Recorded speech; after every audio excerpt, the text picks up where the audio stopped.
Grand Reset. Quelles sont les conséquences pour vos finances personnelles? Grand Reset, protégez vos finances. Ce concept de Grand Reset apparaît régulièrement depuis 2020 dans notre quotidien. Tout d'abord par ceux qu'on appelle les complotistes, puis par l'ensemble des médias. Maintenant, faut-il craindre ce Grand Reset pour nos finances? Qu'est-ce que ce Grand Reset réellement va avoir pour conséquences pour votre porte-monnaie? Je vous propose qu'on regarde tout ça ensemble maintenant. Parce que dans cette vidéo, on va tout simplement découvrir l'origine du concept du Grand Reset, valider s'il s'agit d'un mythe déjà ou non, et puis recenser les premiers effets sur nos finances, puis quelques pistes pour mettre à l'abri nos finances. Finalement, à la fin de cette vidéo, vous saurez si vous devez vous inquiéter ou pas, et puis je vous dirai comment, très modestement, vous pouvez vous protéger. Pareil, si vous venez de me découvrir pour la première fois, je m'appelle Thierry Friquet, j'aide depuis 2003 maintenant des rebelles audacieux à construire leur liberté financière pour arrêter de passer à côté de ce qui compte vraiment dans leur vie, dans votre vie. Je suis coach consultant et formateur professionnel. Alors, regardons tout de suite l'origine de ce concept du Grand Reset. Vous pouvez d'ailleurs retrouver dans Wikipédia la définition exacte, donc voici les grandes lignes résumées. La grande réinitialisation, en anglais The Great Reset, est le nom d'une proposition du Forum économique mondial, WEF, de planification économique pour reconstruire l'économie de manière durable. Cette proposition est particulièrement mise en avant après l'affaire mondiale du Corona Circus. C'est d'ailleurs Klaus Schwab, le directeur du WEF, qui dit chercher à améliorer le capitalisme grâce à des investissements plus orientés vers le progrès mutuel et en se concentrant davantage sur les initiatives environnementales.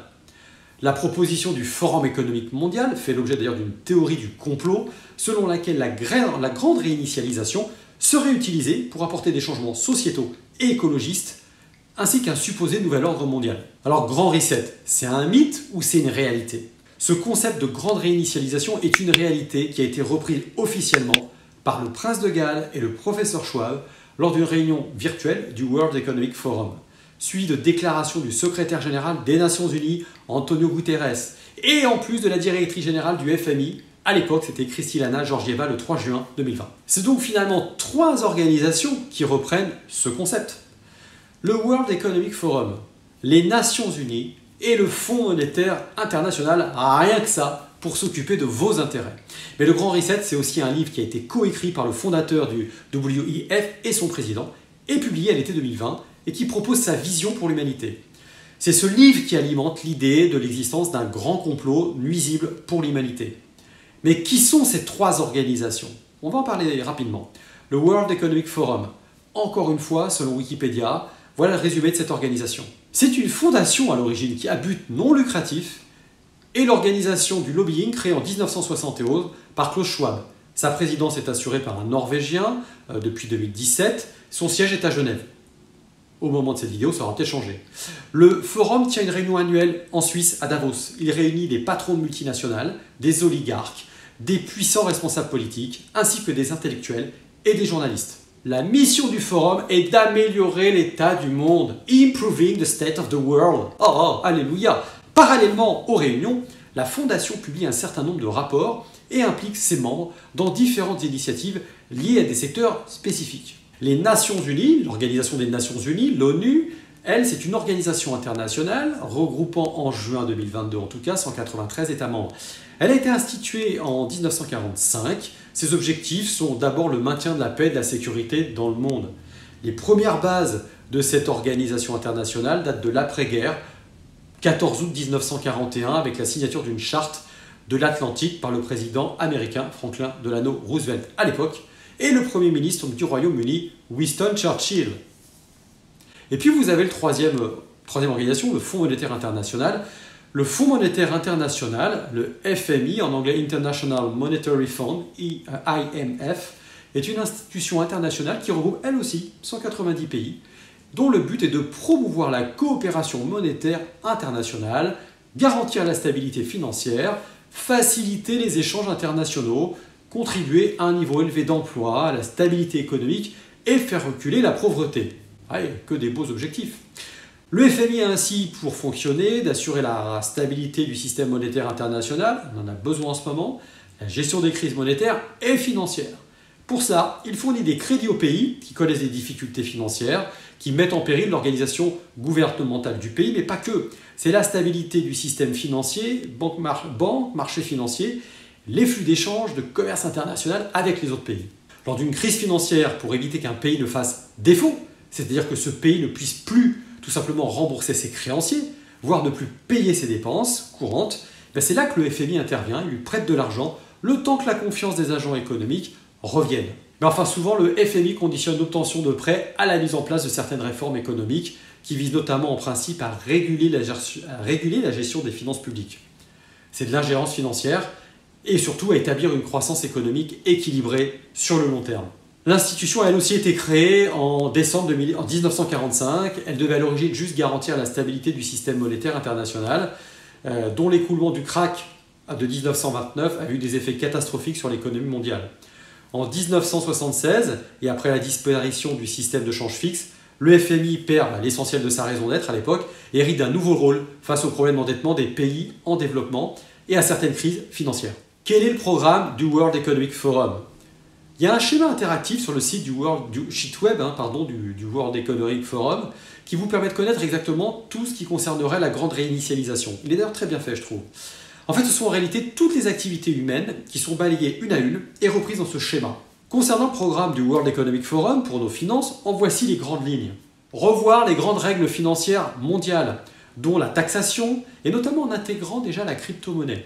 Créer un système financier novateur avec de nouveaux modèles d'affaires, en s'appuyant notamment sur la blockchain, crypto-monnaie, l'intelligence artificielle également, et puis une gouvernance globale, avec une banque centrale peut-être, très centrale. Stabiliser le risque financier en agissant notamment au niveau des investisseurs privés et de la finance entrepreneuriale.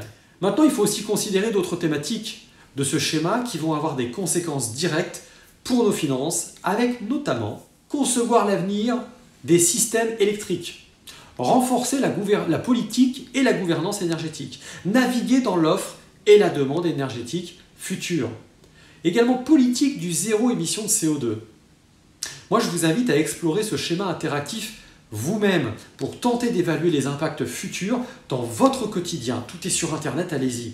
Alors, on pourrait se dire, pourquoi s'intéresser à un programme qui a été établi par une organisation qui est privée finalement, puisque celle-ci n'a aucun mandat pour décider à la place de nos gouvernements? Eh bien, parce que justement, cette organisation réunit tous les personnages influents de la planète, de ce monde, allant de nos présidents, nos ministres, en passant par les dirigeants des multinationales impactant le plus notre quotidien. C'est ainsi qu'y ont participé régulièrement Angela Merkel, l'ex-chancelière allemande, Emmanuel Macron, Bill Gates, et la liste est très longue. Quels sont maintenant les premiers effets du grand reset sur nos finances? Tout d'abord, je pense le coût de vos déplacements par rapport à cette politique du zéro émission. La volonté d'en finir avec les véhicules dits thermiques, je pense, les véhicules électriques représentent aujourd'hui jusqu'à 1/5 des ventes de véhicules neufs en France en 2022. On estime le surcoût d'un véhicule électrique à plus 20% par rapport à un véhicule thermique à l'achat. Bientôt, vous n'aurez plus le droit de rouler avec un véhicule diesel dans bon nombre de villes françaises dès 2024 et au plus tard en 2030. Vous risquez donc de voir la valeur de votre auto diesel s'éroder rapidement, et plus rapidement qu'avant.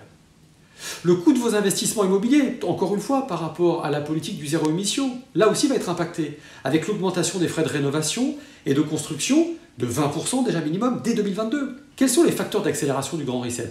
Moi je dis la crise du Covid, du circus, du Corona Circus. Comme de nombreuses fois l'a proclamé ce patron du World Economic Forum, c'est enfin l'opportunité de lancer cette grande réinitialisation et d'imposer aux citoyens de nouvelles façons de consommer, de travailler, voire de se déplacer et de se loger. L'inflation également. L'inflation, c'est la conséquence directe des politiques qui ont été mises en place par tous les gouvernements pour faire face à la crise du Corona Circus, qu'ils ont créé d'ailleurs par la même occasion.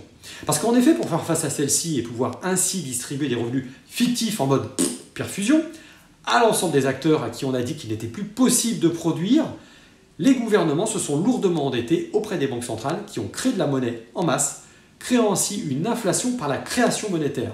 Donc en guise de pré-conclusion, déjà on ne peut pas dire à mon sens que le World Economic Forum soit responsable de ce grand reset. En revanche, il en est l'un des grands protagonistes. Dans la lignée de ces grandes théories, on retrouve néanmoins un schéma réel très clair du futur de vos finances, avec concrètement, vraisemblablement la disparition de la monnaie existante dans son format actuel, remplacée par une monnaie numérique. La mise en place d'un revenu universel, une pression forte sur les individus qui s'en prendra directement à leur capacité à posséder quoi que ce soit. Une remise en question également de la liberté d'entreprendre par la mise en place de barrières à l'entrée qui favorisera les multinationales qui ont des moyens. Et puis vous avez les banques centrales qui prennent le pouvoir sur les États toujours plus endettés, les contraignant à accepter toujours plus de pression financière, devant revoir par exemple leur politique sociale en matière de santé, en matière de retraite notamment. Grand reset, comment protéger nos finances, comment protéger vos finances. Maintenant réfléchissons ensemble aux quelques mesures simples que nous pouvons mettre en place à notre niveau pour nous préparer à toute agression de nos finances par un système qui nous laisse de moins en moins de liberté de choix. Un élément de réflexion, transformer une partie de nos euros dans des devises peut-être plus neutres. Je pense au franc suisse, je pense à la couronne suédoise. Transformer nos euros en or, c'est d'ailleurs ce que les États font massivement depuis quelques années, car il se dit qu'une période transitoire pourrait bien mettre en avant l'étalon or, le temps d'installation d'une nouvelle devise européenne, voire mondiale à terme. Acheter de la terre également, construite ou non, tant qu'il est encore temps, puis investir directement ou non dans des entreprises qui échappent encore aux fonds d'investissement mondiaux, qui déséquilibrent l'équilibre de la finance mondiale. D'ailleurs, dites-moi dans les commentaires quelles idées vous viennent spontanément à l'esprit pour organiser votre propre résistance. Maintenant, si vous n'avez encore rien fait pour protéger vos finances, ce qui est quand même le cas, par exemple, si vous détenez la majorité de vos avoirs dans le système bancaire, ou si vous détenez massivement des obligations d'État, notamment au travers des fonds euros de vos contrats d'assurance vie. Là, je vous invite véritablement à commencer à mesurer votre exposition à toutes les conséquences de ce fameux grand reset. D'ailleurs, si vous souhaitez avoir un regard extérieur et expert à ce sujet, profitez d'un audit gratuit avec l'un de nos experts, consultants experts, en prenant rendez-vous rapidement. Le lien pour planifier ce rendez-vous stratégique et confidentiel est dans la description de la vidéo.